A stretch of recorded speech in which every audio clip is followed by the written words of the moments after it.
পৰিৱেশ সম্পৰ্কীয় এটা ক্লাছ আজি মোৰ আনন্দটো ক'ত মই আগতে ৰোৱাৰ পাছত সদায় চাই থাকোঁ তাত ওলাওঁতে দেখুৱাই সদায় তো শুকাই আছে এনেকুৱা পাত শুকান কোন স্কুল নহয় ফাৰ্মবিলাক যে হ'লে সেই তেনেকুৱা হৈছে আৰম্ভ হৈছে কিন্তু 24 বছৰ লাগিব যিদিনাখন সেইখিনি ছাত্ৰ ছাত্ৰীয়ে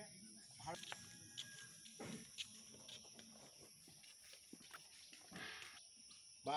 যিটো ৰাস্তাত আহিলা তাতো নোপোৱা অৰ্কিড চব বহাগত এইবিলাক চব ফুলি যায়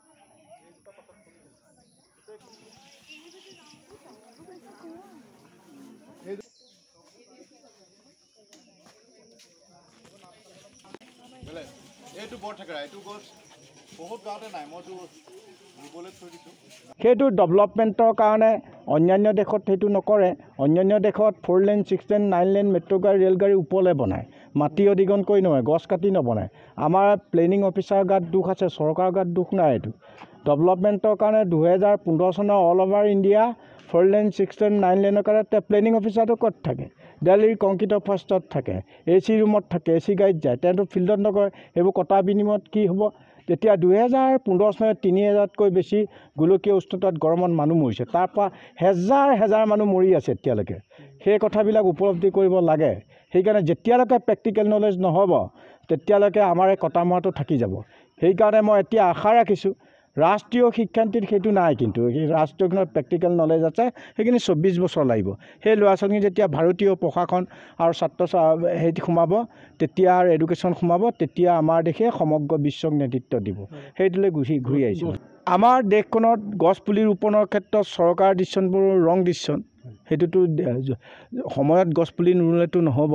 হেজাৰ কোটি পুলি ৰুলেতো নহ'ব সেইকাৰণে তেনেকুৱাবিলাক পদক্ষেপ ল'লে ইয়াত এপ্ৰিল মে জুন এই 3 মাহত যিমান যি গছ পুলি ৰুৱে সেইটো ৰুলে সোনকালে পানী দিব নালাগে আমাৰ গছে ৰুৱে তাতে প্ৰতিপালন নকৰে পানী নিদিয়ে সেইকাৰণে আমাৰ গছবোৰ মৰি যায় আৰু সেইকাৰণে অসমৰ জলবায়ুটো বেলেগ ধৰণৰ অন্য লগত নিমিলে উত্তৰ পূৰ্বাঞ্চলৰ সেইকাৰণে মই ভাবোঁ 6 মাহ আগতে হয় 4 মাহ 5 মাহ আগতে হয় তাতে মহাৰাষ্ট্ৰততো 4 মাহ বেগ তামিলনাডুত 6 মাহ বেগ কেৰেলা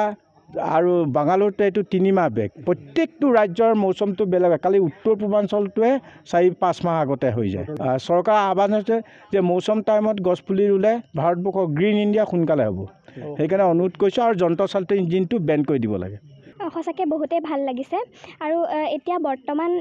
সময়ত কিদৰে গছ গছনি কমি যোৱাৰ ফলত প্ৰকৃতিৰ প্ৰতি কিদৰে এটা মানে ভাবুকিৰ সৃষ্টি হৈছে জলবায়ু পৰিৱৰ্তন হৈছে গোলকীয় উষ্ণতা বৃদ্ধি পায় কেনেধৰণৰ পৰিৱৰ্তনৰ সৃষ্টি হৈছে এতিয়া বৰ্তমান সাগৰ পৃষ্ঠৰ উচ্চতা বৃদ্ধি পাইছে বিভিন্ন ধৰণৰ সমস্যাই দেখা দিছে যিসমূহৰ বাবে মানে দায়ী হৈছে মানুহে গছ গছনি ধ্বংস কৰি সমগ্ৰ পৰিৱেশ বিনষ্ট কৰিছে সেইবাবে আজি আমাক ইয়াত কেনেধৰণে গছ ৰোপণ কৰিব লাগিব আৰু কেনেধৰণে গছক প্ৰতিপাল কৰিব লাগিব আৰু গছ ৰোপণ কৰাৰ ফলত আমাৰ কি এতিয়া বৰ্তমান যিসমূহ অসুবিধা হৈ আছে সেই অসুবিধাসমূহ কেনেদৰে মানে দূৰ হ'ব সেই বিষয়ে আমাক ইয়াত পাঠদান কৰিলে অৰণ্য মানৱ যাদৱ পায়েং ডাঙৰীয়াই আমাক এই বিষয়ে অৱগত কৰালে